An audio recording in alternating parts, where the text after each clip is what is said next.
ఓం శాంతి. ఈరోజు మురళి 13/11/2025. మధురమైన పిల్లలారా, ఉన్నతోన్నతమైన పదవిని పొందాలంటే స్మృతి యాత్రలో నిమగ్నమై ఉండండి. స్మృతి యాత్రకు జ్ఞానం అవసరం, చదువు అవసరం. కానీ జ్ఞానం కంటే ఉన్నతమైనది స్మృతి యాత్ర. ఇదే ఆత్మిక ఉరితాడు. ఎట్లా ఉరికంబం పైనకి ఎక్కిస్తే ఇంకా భగవంతుడు తప్ప ఎవరు గుర్తుండరో, ఆ విధంగా బాబా స్మృతిలో ఉండడమే ఉరితాడు. మీ బుద్ధి సదా ఇంటి వైపు ఉండాలి. ఉరికంబంలో ఎక్కించినప్పుడు తాడుతో వేలాడదీస్తారు కదా. సో బాబా అంటున్నారు, మీ యొక్క బుద్ధి ఎప్పుడు పరంధామం వైపు వేలాడుతూ ఉండాలి అని బాబా చెప్తున్నారు. ప్రశ్న: ఎవరి బుద్ధిలో అయితే జ్ఞాన ధారణ జరగదో వారి గుర్తులేమి? జ్ఞానం వినింది డైజెషన్ కాలేదు, శక్తి లేదు, రక్తంగా మారలేదంటే వాళ్ళు ఎట్లుంటారు? అన్నం తినింది ఎరగలేదంటే బలహీనులుగా ఉంటారు కదా. అది బాబా అంటున్నారు, ఎవరి బుద్ధిలో అయితే జ్ఞాన ధారణ జరగదో వారి గుర్తులేమి? జవాబు: వారు చిన్న చిన్న విషయాలలో అలుగుతూ ఉంటారు. బుద్ధిలో విశాలమైన బుద్ధి, విశాలమైన జ్ఞానధారణ లేనప్పుడు, జ్ఞానంలో డీప్గా లేనప్పుడు, లెక్కాచారం గురించి, డ్రామా గురించి, పాత్రధారుల గురించి క్లారిటీ లేనప్పుడు చిన్న చిన్న విషయాల్లో అలుగుతూ ఉంటారు. అక్కయ్యలతో అలుగుతారు, సెంటర్ నుంచి అలుగుతారు. అరే నా అదృష్టాన్ని నేను పోగొట్టుకుంటున్నాను అని తెలుసుకోరు. చిన్న చిన్న విషయాల్లో అలిగిపోతూ ఉంటారు. ఎవరి బుద్ధిలో ఎంత జ్ఞానధారణ జరుగుతుందో అంతగా వారికి సంతోషం ఉంటుంది. ఇవన్నీ నథింగ్ అనేది ఉంటుంది. ఇప్పుడు ప్రపంచం కిందికి దిగజారాల్సే ఉంది, కిందికి రావాల్సిందే కదా. కలియుగ అంతిమం. ఇందులో నష్టమే జరుగుతుంది. ఇది బుద్ధిలో జ్ఞానం ఉన్నట్లయితే ఎప్పుడూ విసుగు పొందరు. ఎవరి పాత్రని చూసి కూడా విసుగు కారు. వీళ్ళెందుకు అట్లా, వాళ్ళెందుకు ఇట్లా, ఇది ఎందుకు అట్లా, వీళ్ళెందుకు ఇట్లా అంటారు. ఇవన్నీ ఏ విషయాల గురించి కూడా విసుగు పొందరు. సదా సంతోషమే ఉంటుంది. ఎవరు పాత్ర వాళ్ళు ప్లే చేస్తున్నారు అని సంతోషంగా ఉంటారు. ఓం శాంతి. బాబా ఓం శాంతి. మధురాతి మధురమైన ఆత్మిక పిల్లలకు ఆత్మిక తండ్రి కూర్చొని అర్థం చేస్తున్నారు. ఉన్నతోన్నతుడు అని భగవంతుణ్ణే అంటారు. ఆత్మ బుద్ధి యోగం ఇంటి వైపుకే వెళ్ళాలి. కానీ బుద్ధిలేకి తెచ్చుకునే మనుష్యులు దీనిని ప్రపంచంలో ఒక్కరు కూడా లేరు. ఎక్కడి నుంచి వచ్చినామో అక్కడికే పోతామంటారు, కానీ ఎక్కడి నుంచి వచ్చినామో తెలీదు, ఎప్పుడు గుర్తులో కూడా ఉండదు. ఇదే శాశ్వతం అనుకొని చిన్న చిన్న దాంట్లకంతా మోహ మమకారాల్లో చిక్కొని ఇరుక్కొని పోయి ఉంటారు. అంతే. దానికి బాబా అంటున్నారు, ఒక్కరు కూడా లేరు. సన్యాసులు కూడా బ్రహ్మని ఇల్లుగా భావిస్తారు. బ్రహ్మ మహాతత్వాన్ని మేము బ్రహ్మంలో లీనమైపోవాలి అని భావిస్తారు. మరి అది ఇల్లు ఎలా అవుతుంది? బ్రహ్మ మహాతత్వం అనేది మేము బ్రహ్మంలో లీనమైపోవాలి అంటారు. లీనమయ్యే ప్రశ్ననే లేదు. ఆత్మలో పాత్ర అభినయించాల్సిందే. మరి అది ఇల్లు ఎలా అవుతుంది? బాబా అంటున్నారు, ఇంట్లో ఉండడం జరుగుతుంది. పిల్లలైన మీ బుద్ధి సదా పరంధామం వైపే ఉండాలి. కొందరు ఉరి వేసుకుంటారు కదా, అలాగే మీరు ఆత్మిక ఉరికంబం పైకి ఎక్కారు. బ్రాహ్మణులు ఉరి వేసుకోకూడదు ఎప్పుడు. బలవంత మరణం అది. బలవత్ మరణమే ఉరికంబం పైన లేదా ఉరి వేసుకోవడం అనేది. సో బాబా చెప్తారు, ఇక్కడ ఉరి వేసుకోవచ్చు, కానీ సంస్కారాల నుంచి, పరిస్థితుల నుంచి, సమస్యల నుంచి ఎట్లా దూరం అవుతారు? ఇంకో మళ్ళా జన్మ తీసుకున్న అవే ఉంటాయి కదా. అదే బాబా అంటున్నారు. సో బాబా చెప్తున్నారు, పిల్లలారా మీరు ఉరికంబం ఎక్కుతారు, ఎవరైనా ఉరి వేసుకుంటూ ఉంటారు. సో బాబా అంటారు, అక్కడ ఉరి వేసుకునేది కాదు, అది బలవత్ మరణము. ఉరికంబం పైకి ఎక్కారు. మిమ్మల్ని బాబా అంటారు, మీరు కూడా ఆత్మిక ఉరికంబం. ఆత్మిక ఉరికంబం అంటే శివబాబా స్మృతిలో ఉండడం. మమ్మల్ని ఉన్నతోన్నతుడైన తండ్రి వచ్చి ఉన్నతోన్నతమైన ఇంటికి తీసుకెళ్తారని మీ లోపల ఖుషి ఉండాలి. ఇంటికి వెళ్తాము అంటే ఎట్లా? అక్కయ్యలకి పుట్టినింటి వాళ్ళు వచ్చి పుట్టినింటికి తీసుకుపోతున్నారు, వాళ్ళ నాన్న తమ్ముడు వచ్చినారంటే ఎంత ఖుషి ఉంటుంది. ఆ రోజు ఎంత పనైనా తొందరగా అయిపోతుంది, ఒక నిమిషంలో. ఖుషీలో ఉండి ఏ పని చేసినా అది బలవంతం అనిపించదు, విసుగు రాదు. దానికే బాబా అంటున్నారు ఇక్కడ, ఇప్పుడు మనం వాపసు ఇంటికి వెళ్ళాలి. ఉన్నతోన్నతమైన తండ్రి మళ్ళీ మన ద్వారా ఉన్నతోన్నతమైన పదవిని ప్రాప్తింపజేస్తారు. రావణ రాజ్యంలో అందరూ నీచులే, వారు ఉన్నతులు, వీరు నీచులు, వారికి ఉన్నతమైన వారిని గురించి తెలియదు. అలాగే ఉన్నతమైన వారికి నీచుల గురించి తెలియదు, ఎందుకంటే యుగాలే వేరు కదా. సత్యుగంలో నీచులు ఉండరు, కలియుగంలో ఉన్నతులు ఉండరు. వారికి ఉన్నతమైన వారి గురించి తెలియదు. ఇప్పుడు ఉన్నతోన్నతుడు అని ఒక్క భగవంతుణ్ణే అంటారు. భగవంతుడు అంటానే బుద్ధి పైకి పోతుంది, తాను పరంధామ నివాసి. ఇది ఎవ్వరూ అర్థం చేసుకోలేరు. ఆత్మలమైన మనము కూడా అక్కడి నివాసులమే, కేవలం పాత్రను అభినయించేందుకు ఇక్కడికి వస్తాం. ఇది ఎవరి ఆలోచనల్లోనూ ఉండదు, గుర్తే ఉండదు అసలు. వ్యాపార వ్యవహారాల్లో నిమగ్నమై ఉంటారు. ఇంకేం ఇదే శాశ్వతము, ఇదే నా జతలో వస్తుందన్నంత నిమగ్నమై ఉంటారు. ఎప్పుడైతే స్మృతి యాత్రలో నిమగ్నమై ఉంటారో అప్పుడే ఉన్నతోన్నతులుగా అవుతారు. అండర్లైన్. స్మృతి ద్వారానే ఉన్నత పదవిని పొందాలి. మీకు ఏ జ్ఞానమైతే నేర్పించబడుతుందో దాన్ని మర్చిపోకూడదు. మిగతావన్నీ మర్చిపోవాలి కానీ జ్ఞానాన్ని మర్చిపోకూడదు. మనం ఎట్లంటే విన్నంతసేపే ఉంటుంది జ్ఞానం, ఇంటికి పోతానే మళ్ళీ జ్ఞానం మర్చిపోతాం, మిగతా విషయాలన్నీ గుర్తుంటాయి. జ్ఞానం తప్ప అన్నీ గుర్తుంటాయి. బాబా ఏమంటున్నారు, జ్ఞానమే గుర్తుండాలి, మిగతావన్నీ మర్చిపోవాలి. చిన్నపిల్లలు కూడా వర్ణన చేస్తారు కదా, చూడండి. స్కూల్లో teacher A for apple, B for bat, C for cat నేర్పించినారు అనుకోండి, ఇంటికి వస్తే కూడా అదే చెప్తా అంటారు. యాపిల్ చూస్తానే ఏ ఫార్ యాపిల్ అంటారు, చెప్తానే ఉంటారు వాళ్ళు. వాళ్ళ అమ్మనైనా వింటా ఉండారో లేదో తెలియదు, ఎవరేం చెప్తున్నారో తెలియదు, తన పాటికి తాను చెప్పుకుంటానే ఉంటారు. అది బాబా అంటున్నారు. చిన్నపిల్లలు కూడా అట్లే ఉంటారు కదా, నేర్పిస్తే అదే చెప్తూనే ఉంటారు. చిన్నపిల్లలు కూడా వర్ణన చేస్తారు కదా. బాబా అంటున్నారు, యోగం విషయం పిల్లలు అర్థం చేసుకోలేరు, ఎందుకంటే బుద్ధితో చేసేది కదా. స్మృతి యాత్ర గురించి పూర్తిగా అర్థం చేసుకొని పిల్లలు బాబా దగ్గర ఎంతమందో ఉన్నారు. బాబా బాబా అంటారు కానీ బాబాని ఎలా స్మృతి చెయ్యాలి, భగవంతుడు ఎంత నిశ్చయం ఉండాలి, ఎంత ఆయన పైన విశ్వాసం ఉండాలి, ఆయన మనకు అన్ని సంబంధాలతో ప్రాప్తిని ఎంత ఇస్తున్నారు, ఇది తెలుసుకునే వాళ్ళు బాబా పిల్లల్లో కూడా కొందరో ఉన్నారు. మనము ఎంత ఉన్నతోన్నతంగా వెళ్తున్నాం. మూలవతనం, సూక్ష్మవతనం, స్థూలవతనం, పంచతత్వాలు ఇక్కడే ఉన్నాయి. సూక్ష్మవతనం, మూలవతనంలో పంచతత్వాలు ఉండవు. ఈ జ్ఞానాన్ని బాబాయే ఇస్తారు. అందుకే బాబాని జ్ఞాన సాగర్లు అంటారు. చాలా శాస్త్రాలు మొదలైన వాటిని చదవడం జ్ఞానమని మనుషులు భావిస్తారు.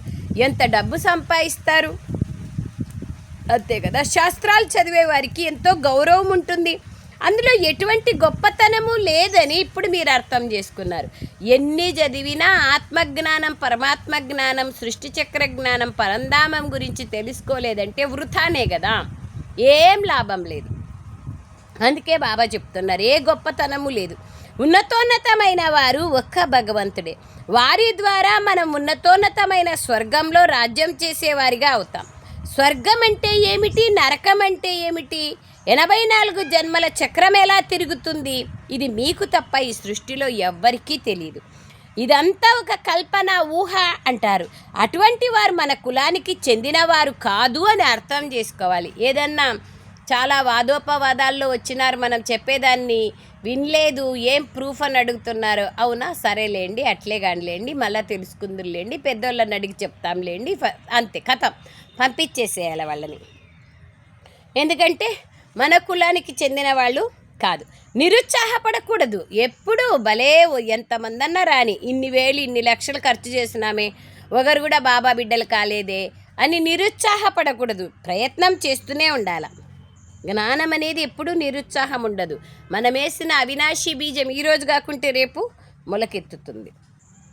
దానికే బాబా అంటున్నారు, ఎప్పుడూ నిరుత్సాహపడకూడదు. జీవితంలో ఎప్పుడూ ఏ దాంట్లో కూడా నిరుత్సాహం రాకూడదు. వీరి పాత్రయే లేదని భావించబడుతుంది, కావున వారు ఏమీ అర్థం చేసుకోరు.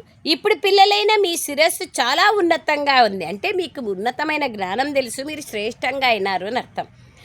మీరు ఉన్నతమైన ప్రపంచంలో ఉన్నప్పుడు నీచమైన ప్రపంచం గురించి తెలుసుకోరు. నీచ ప్రపంచం వారు ఉన్నత ప్రపంచం గురించి తెలుసుకోరు. దాన్ని స్వర్గం అంటారు. విదేశం వారు స్వర్గంలోకి వెళ్ళకపోయినా స్వర్గం అన్న పేరైతే వాడతారు. హెవెన్ అంటారు, ప్యారడైజ్ అంటారు. ముస్లిం సహోదరులు బహిస్తా అంటారు, జన్నత్ అంటారు. ఒప్పుకుంటారు కదా స్వర్గం అనేది ఉండిందని. హెవెన్ ప్యారడైజ్ ఉండేది అంటారు కదా. ముసల్మాన్లు కూడా బహిస్తా అంటారు. కానీ అక్కడికి ఎలా వెళ్ళాలనో ఎవరికీ తెలియదు. చెప్తారు కదా, ఖుదా ఆకర్ కబర్ సే దాఖిల్ కర్ బహిస్తాన్ లే జాయింగే. కబర్ సే దాఖిల్ కర్ అని అందుకే దఫన్ వాళ్ళు సమాధి చేస్తారు. సమాధిలో ఏముంటుంది? శరీరం పంచతత్వాలతో తయారు చేయబడింది, మట్టితో తయారు చేయబడింది, మట్టిలో కలిసిపోతుంది. ఎవరిని జతలో తీసుకెళ్తారు బహిస్తాకి? ఎవరికీ తెలియదు. ఇప్పుడు మీకు ఎంత జ్ఞానం లభించింది. ఉన్నతోన్నతమైన తండ్రి ఎంత జ్ఞానాన్ని ఇస్తారు. ఈ డ్రామా ఎంత అద్భుతంగా రచింపబడి ఉంది. ఎవరైతే డ్రామా రహస్యాన్ని తెలుసుకోరో వాళ్ళు ఇదంతా కల్పన, మీరు చెప్పేదంతా బ్రహ్మకుమారీసు ఏ శాస్త్రాల్లోనూ లేదు, మీ అంతకు మీరే ఇవన్నీ తయారు చేసుకున్నారు అంటారు. మనం ఎందుకు తయారు చేసినాం? బ్రహ్మబాబా కూడా తయారు చేయలేదు. సందేశీ పుత్రికలు సందేశంలోకి వెళ్ళి శివబాబా యొక్క ఆదేశానుసారంగా ఏదైతే చూసి వచ్చినారో ఆర్టిస్టులకు చెప్పి అది తయారు చేయించినారు. బ్రహ్మబాబాకు కూడా తెలియదు కదా. కేవలం దాదీలందరికీ పైన ఒక లోకం స్వర్గమని, దేవలోకమని, కింద ఒక లోకం పాతాళమని, ఇది భూలోకమని మాత్రమే తెలుసు. కానీ పైన పరంధామానికి మనం పోవాలా, అది మన ఇల్లు, ఇవన్నీ ఏం తెలియదు కదా. తర్వాత బాబా తెలిపిస్తూ వచ్చినారు. తండ్రి ఎంతటి జ్ఞానాన్ని ఇస్తారు. ఈ డ్రామా ఎంత అద్భుతంగా రచింపబడి ఉంది. ఎవరైతే రహస్యాన్ని తెలుసుకోరో వారు ఇదంతా కల్పన అనేస్తారు. ఇదంతా పతిత ప్రపంచమని పిల్లలైన మీకు తెలుసు. కావుననే ఓ పతిత పావన, మీరొచ్చి మమ్మల్ని పావనంగా తయారు చేయండి తండ్రి అని పిలుస్తారు. ప్రతి 5000 సంవత్సరాల తర్వాత పునః చరిత్ర పునరావృతం అవుతుంది. పాత ప్రపంచం కొత్తగా అవుతుంది. కావుననే నేను రావాల్సి ఉంటుంది. నేను కల్పకల్పము వచ్చి పిల్లలైన మిమ్మల్ని ఉన్నతోన్నతంగా తయారు చేస్తాను. పావనులను ఉన్నతులని, పతితులను నీచులని అంటారు. అంతేగాని ధనవంతులను ఉన్నతులు కాదు. అది ఇదే ప్రపంచం కొత్తగా పావనంగా ఉండేది, ఇప్పుడు పతితంగా ఉంది. మీలో కూడా ఈ విషయాలను అర్థం చేసుకునేవారు నంబర్ వారుగా ఉన్నారు. ఎవరి బుద్ధిలో అయితే ఈ విషయాలు ఉంటాయో వారు సదా సంతోషంగా ఉంటారు. అండర్లైన్. జ్ఞానం నా బుద్ధిలో ఉందంటే గుర్తేమి? సదా సంతోషంగా ఉంటారు. బుద్ధిలో లేకపోతే ఎవరైనా ఏమైనా అంటే, ఏదైనా నష్టం జరిగితే చింత వస్తుంది. ఇప్పుడు ఈ నీచ ప్రపంచం అంతం కానున్నది. ఇది పాత ప్రపంచం అని బాబా చెప్తున్నారు. మనుషులు ఎంత నీచులుగా అయిపోతారు. కానీ తాము నీచులమని తెలియదు. వికారాలు లేకపోయినా కూడా మేము నీచులమనేది తెలియకపోయాయి కదా. భక్తులు ఎప్పుడూ శిరస్సుని వంచుతారు. నీచుల ముందు ఎప్పుడూ శిరస్సుని వంచడం జరగదు. పవిత్రుల ముందే శిరస్సు వంచాల్సి ఉంటుంది. సత్యుగంలో ఎప్పుడూ ఇలా అన్నారు. నీచులు ఉన్నతులు అనే ప్రశ్ననే ఉండదు సత్యుగంలో. భక్తులే ఇలా అంటారు. శిరస్సు వంచి నడవండి అని తండ్రి ఎప్పుడూ అన్నారు. ఆయన లేయద్దు అని కూడా అన్నారు కదా. నిన్న కృతజ్ఞత కూడా చెప్పొద్దండి, మీరేం లేయాల్సిన పనిలా, నేనే లేచి నమస్కరిస్తాను అంటాడు. ఎంత బాబా మనల్ని ఏ కష్టము ఇవ్వకుండా ఉన్నతంగా తయారు చేస్తారు. శిరస్సు వంచి నడవండి అని బాబా అన్నారు. ఇది చదువు, గాడ్ ఫాదర్లీ యూనివర్సిటీ. మీరు చదువుకుంటున్నారు కావున మీకు ఎంత నష ఉండాలి. కేవలం యూనివర్సిటీలో నష ఉంటూ ఇంటికి వెళ్ళగానే తగ్గిపోవడం కాదు. అక్కడ ఎట్లుంటుంది? అట్లా ఉండదు కదా. డాక్టర్ చదువుతున్నారంటే ఇంటికి వెళ్ళి నాకు కూడా డాక్టర్ చదువుతాను అనేది గుర్తుంటుంది. కానీ ఇక్కడ మాత్రం మనం దేవతలైతామనేది విన్నప్పుడు మాత్రమే గుర్తుంటుంది. తర్వాత ఇంటికి వెళ్తానే నష తగ్గిపోతుంది. అదే బాబా అంటున్నారు, ఇంట్లో కూడా నష ఉండాలి. శివబాబా మనల్ని చదివిస్తున్నారని ఇక్కడ పిల్లలైన మీకు తెలుసు. నేను జ్ఞానసాగరుణ్ణి ఏమీ కాదు అని బ్రహ్మ కూడా అంటారు. శివబాబా ద్వారా వింటున్నారు కదా. ఈ బాబా జ్ఞానసాగర్లు కాదు, సాగరం నుండి నదులు వెలువడతాయి. సాగరం ఒక్కటి, బ్రహ్మపుత్ర అన్నింటికన్నా పెద్ద నది. అందులో చాలా పెద్ద పెద్ద స్టీమర్లు వస్తాయి. నదులు విదేశాల్లో కూడా ఎన్నో ఉన్నాయి కదా. చాలా నదులు, నైల్ నది, అనేక నదులు ఉన్నాయి. పతిత పావని గంగా అని ఇక్కడే అంటారు. విదేశాల్లో ఎక్కడా నదిని అలా అనరు. నది పతిత పావని అయినట్లయితే మరి గురువెందుకు? నదులలో చెరువులలో ఎంతగా భ్రమిస్తూ ఉంటారు. అన్నిట్లోనూ పోయి మునుగుతూ ఉంటారు పావనమైపోతామని. కొన్ని చోట్ల కొలనులు చెప్పడానికి వీల్లేనంత అశుద్ధంగా ఉంటాయి, నీళ్లు నిల్వ ఉంటాయి. అందులో నుండి మట్టిని తీసుకొని రుద్దుకుంటూ ఉంటారు. చూడండి ఎంత అంధవిశ్వాసం. ఇవన్నీ కిందికి దిగజారే దారులేనని ఇప్పుడు మీ బుద్ధిలోకొచ్చింది. కానీ వారు ఎంత ప్రేమగా వెళ్తారు. ఈ జ్ఞానం ద్వారా మీ కళ్ళు తెరుచుకున్నాయి. ఏ కళ్ళు? మూడవ కన్ను, ఆత్మజ్ఞానం తెరుచుకోండి. ఈ కండ్లు కాదు, ఈ జ్ఞానం అనే మూడవ నేత్రం తెరుచుకోండి. ఆత్మకు మూడవ నేత్రం లభిస్తుంది, ఆత్మిక నేత్రం. కావుననే త్రికాలదర్శి అంటారు. 3 కాలాల జ్ఞానం ఆత్మలేకొస్తుంది. ఆత్మ ఒక చిన్న బిందువు, అందులో నేత్రం ఎలా ఉంటుంది? ఇవన్నీ అర్థం చేసుకోవాల్సిన విషయాలు. జ్ఞానం అనే మూడవ నేత్రం ద్వారా మీరు త్రికాలదర్శులుగా, త్రిలోకీనాథులుగా అవుతారు. నాస్తికుల నుండి ఆస్తికులుగా అయిపోతారు. ఇంతకుముందు మీరు రచన మరియు రచయితల ఆది మధ్యాంతాలను తెలుసుకునేవారు కాదు. బాబా ద్వారా రచన ఆది మధ్యాంతాలను తెలుసుకోవడం ద్వారా మీకు వారసత్వం లభిస్తుంది. ఇది జ్ఞానం కదా. ఇది చరిత్ర మరియు భూగోళం కూడా, లెక్కాచారాలు కూడా ఉన్నాయి కదా. మంచి చురుకైన పిల్లలు ఎవరైనా ఉంటే వారు మనం ఎన్ని జన్మలు తీసుకుంటాము, ఈ లెక్కలో ఇతర ధర్మాల వాళ్ళు ఎన్ని జన్మలు తీసుకోవచ్చు అనేది లెక్క వేయచ్చు. దాని ద్వారా లాభం ఏం లేదు. కానీ ఈ విషయాలన్నింటిలో ఎక్కువగా కష్టపడాల్సిన అవసరం లేదు. అందులో సమయం వ్యర్థమే. ఇక్కడైతే అన్నింటినీ మర్చిపోవాలి. ఇది వినిపించాల్సిన అవసరం లేదు అని బాబా అంటారు. మీరైతే రచయిత మరియు తండ్రి పరిచయాన్ని ఇస్తారు. వారి గురించి ఎవ్వరికీ తెలీదు. శివబాబా భారతదేశంలోనే వస్తారు. తప్పకుండా వారు ఏదో చేసి వెళ్తారు కదా, సంభవామి యుగే యుగే. కావున వారి జయంతిని జరుపుకుంటారు. గాంధీ లేక ఎవరైనా సాధువులు ఎవరైతే ఒకప్పుడు ఉండి వెళ్ళారో వారి స్టాంపులను తయారు చేస్తారు. ఫ్యామిలీ ప్లానింగ్కు సంబంధించిన స్టాంపులు కూడా తయారు చేస్తూ ఉంటారు. అవేకనింగ్ జ్ఞానం వాళ్ళకి తెలియాలా, జాగరూకత రావాలని తయారు చేస్తూ ఉంటారు. మేము పాండవ గవర్నమెంట్ అని ఇప్పుడు మీకు నషా ఉంది, మనది కూడా చేశారు కదా. బ్రహ్మ బాబా చేశారు, తర్వాత ప్రకాశ్మణి దాది స్టాంప్ చేశారు, జానకి దాది స్టాంప్ చేశారు. మీకు ఇప్పుడు నషా ఉంది. ఇది సర్వశక్తివంతుడైన తండ్రి గవర్నమెంట్. ఇది మీ రాజముద్రిక, లక్ష్మీనారాయణ చిత్రం. ఇంకెవ్వరికీ రాజముద్రిక గురించి తెలియదు. మాది వినాశకాలే ప్రీతి బుద్ధి అని మీరు భావిస్తారు. మనం తండ్రిని ఎంతగానో స్మృతి చేస్తాం. తండ్రిని స్మృతి చేస్తూ చేస్తూ ప్రేమతో ఆనంద బాష్పాలు వచ్చేస్తాయా చూడాలి. అది ఏ బాష్పాలు వస్తాయి అనేది చూసుకోవాలి. ఎప్పుడన్నా వచ్చినాయా అది కూడా ఆలోచించుకోవాలి. బాబా మీరు మమ్మల్ని అర్ధకల్పం కోసం అన్ని దుఃఖాల నుండి దూరం చేసేస్తారు అంటారు. ఇంకే గురువు మిత్ర సంబంధికులు ఎవరిని స్మృతి చేయాల్సిన అవసరం లేదు. ఒక్క తండ్రినే స్మృతి చేయాలి. ఉదయం వేళ చాలా మంచిది. బాబా మీది ఎంతో గొప్ప అద్భుతం. ప్రతి 5000 సంవత్సరాల తర్వాత మీరు వచ్చి మమ్మల్ని మేల్కొల్పుతారు అంటారు. ఇప్పుడు మనుష్యులు కుంభకర్ణుని అసురీ నిద్రలో నిద్రపోతున్నారు. అజ్ఞాన అంధకారంలో ఉన్నారు. ఇది భారతదేశ ప్రాచీన రాజయోగం. మిగిలినవన్నీ హఠయోగాలు. అవన్నీ శరీరాన్ని ఆరోగ్యంగా ఉంచుకునేందుకు చేసే వ్యాయామాలు, హఠయోగాలన్నీ. ఇప్పుడు మీ బుద్ధిలో మొత్తం జ్ఞానం అంతా ఉంది. కావున మీకు సంతోషం ఉంటుంది. మీరు ఇక్కడికి వస్తారు, బాబా రిఫ్రెష్ చేస్తారని భావిస్తారు. కొందరైతే ఇక్కడ రిఫ్రెష్ అయి బయటకు వెళ్తారు. వెళ్ళడంతోనే ఆ నష సమాప్తమైపోతుంది. వినేవరకే ఉంటుంది కొంతమందికి. తర్వాత నషానే సమాప్తమైపోతుంది. బాబా అదే అంటున్నారు. నంబర్ వారుగా అయితే ఉంటారు కదా. ఇది పాత ప్రపంచం. ఓ పతిత పావన రాండి అని కూడా పిలుస్తారు. కానీ స్వయంని పతితులుగా భావించరు. కావుననే పాపాలు కడుక్కునేందుకు నీళ్ళల్లో కడుక్కునేందుకు వెళ్తారు. కానీ శరీరంకైతే పాపాలు అంటావు కదా. బాబా వచ్చి మనల్ని పావనంగా తయారు చేస్తున్నారు.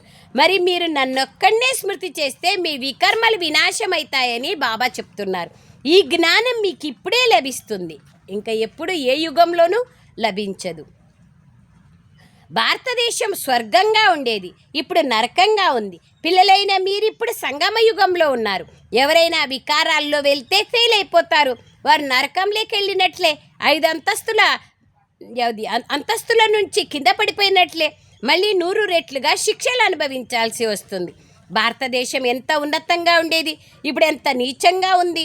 బాబా వచ్చి ఇవన్నీ విషయాలు అర్థం చేయిస్తారు. ఇప్పుడు మీరు ఎంత వివేకవంతులుగా అవుతున్నారు. మనుషులు ఎంత బుద్ధిహీనులుగా ఉన్నారు. బాబా మీకు ఇక్కడ ఎంతో నశాన్ని ఎక్కిస్తారు. మళ్ళీ బయటికి వెళ్ళడంతో ఆ నశ అంతా తగ్గిపోతుంది, సంతోషమే ఎగిరిపోతుంది. విద్యార్థి ఎప్పుడైనా పెద్ద పరీక్షను పాస్ అయితే అతడి నశ ఏమైనా తగ్గుతుందా? ఇంటికి వెళ్ళినా తగ్గదు, ఎక్కడికి పోయినా తగ్గదు. నేను ఐఏఎస్ అనేది గుర్తుంటుంది కదా, మీకు మాత్రం తగ్గుతుంది అంటున్నారు బాబా. చదువుకొని పాస్ అయిపోతారు, మళ్ళీ ఎలా ఉన్నవారు ఎలా అయిపోతారు చూడండి. ఏమి అసలు పేదవాళ్ళుగా ఉండేవాళ్ళు ఐఏఎస్ పాస్ అయితే కలెక్టర్ అవుతారు. ఎంత నశ ఉంటుంది, ఎంత డబ్బులు సంపాదిస్తారు. ఇప్పుడు ప్రపంచ పరిస్థితి ఎలా ఉందో చూడండి. మిమ్మల్ని ఉన్నతోన్నతుడైన తండ్రి వచ్చి చదివిస్తున్నారు. తను నిరాకారుడు. ఆత్మలైన మీరు కూడా నిరాకారులే. మీరు పాత్రను అభినయించేందుకు ఇక్కడికి వస్తారు. ఈ డ్రామా రహస్యాన్ని బాబాయే వచ్చి అర్థం చేయిస్తున్నారు.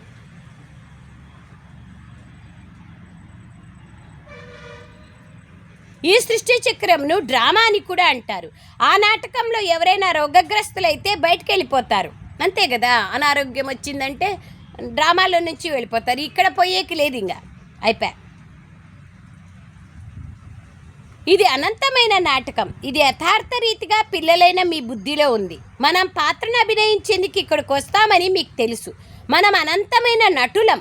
శరీరం తీసుకొని ఇక్కడ పాత్రను అభినయిస్తున్నాం. ఇప్పుడు బాబా వచ్చారు. ఇవన్నీ బుద్ధిలో ఉండాలి.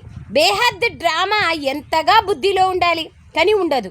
అనంతమైన విశ్వరాజ్యాధికారం లభిస్తే మరి అందుకోసం అటువంటి మంచి పురుషార్థం కూడా కావాలి కదా.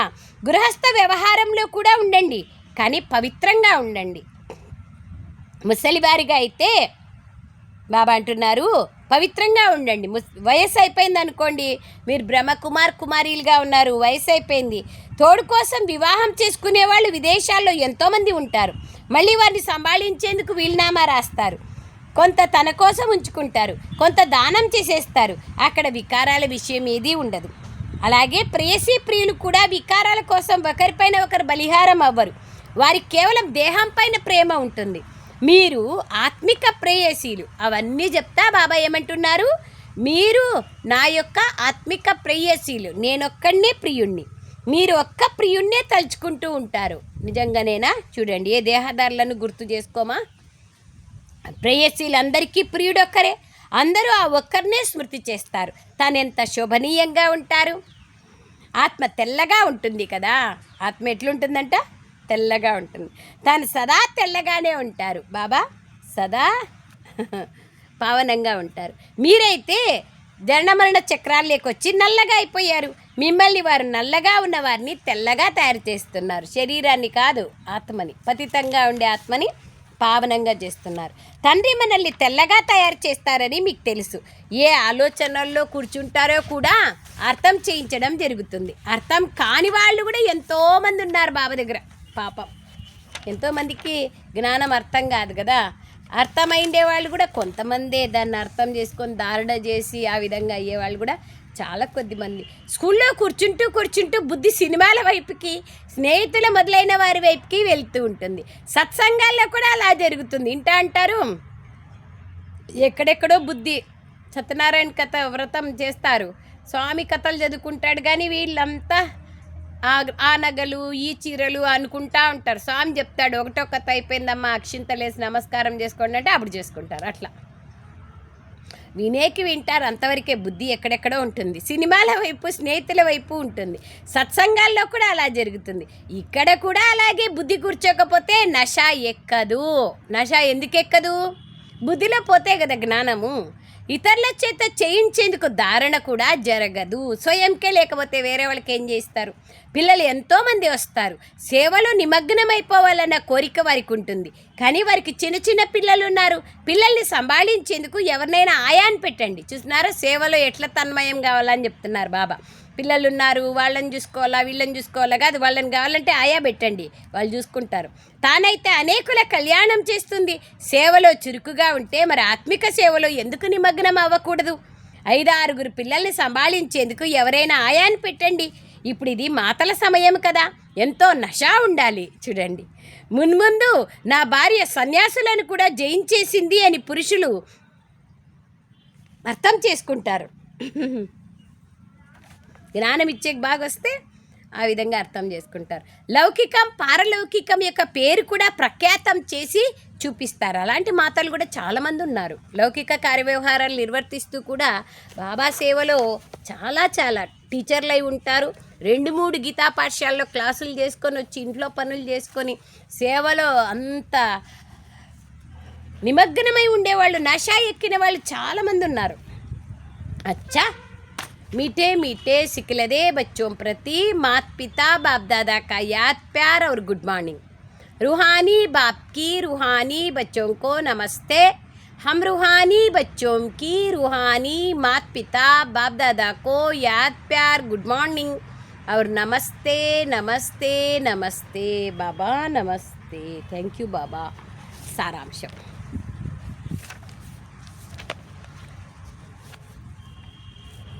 మీరు బుద్ధి ద్వారా అన్నింటినీ మర్చిపోవాలి. ఏ విషయాల్లో అయితే సమయం వ్యర్థమవుతుందో వాటిని వినిపించాల్సిన అవసరం లేదు. సెకండ్ పాయింట్, చదువుకునే సమయంలో బుద్ధి యోగం ఒక్క బాబాతోనే జోడింపబడి ఉండాలి. బుద్ధి అటు ఇటు ఎటు భ్రమించకూడదు. చదివేటప్పుడు బుద్ధి అక్కడ ఇక్కడ పోతే నష ఎట్లెక్కుతుంది, నిశ్చయం ఎట్లా ఏర్పడుతుంది, ధారణ ఎట్లా జరుగుద్ది, యోగం ఎట్లా కుదురుద్ది, ఏది ఉండదు. చదువులో అటెన్షన్ ఉంటేనే. నిరాకారుడైన తండ్రి మనల్ని చదివిస్తున్నారన్న నషాలో ఉండాలి. ఎవరు చదివిస్తున్నారు, ఎవరిది ఇది చదువు, ఎలాంటి చదువు అనేది అవగాహన ఉండాలి.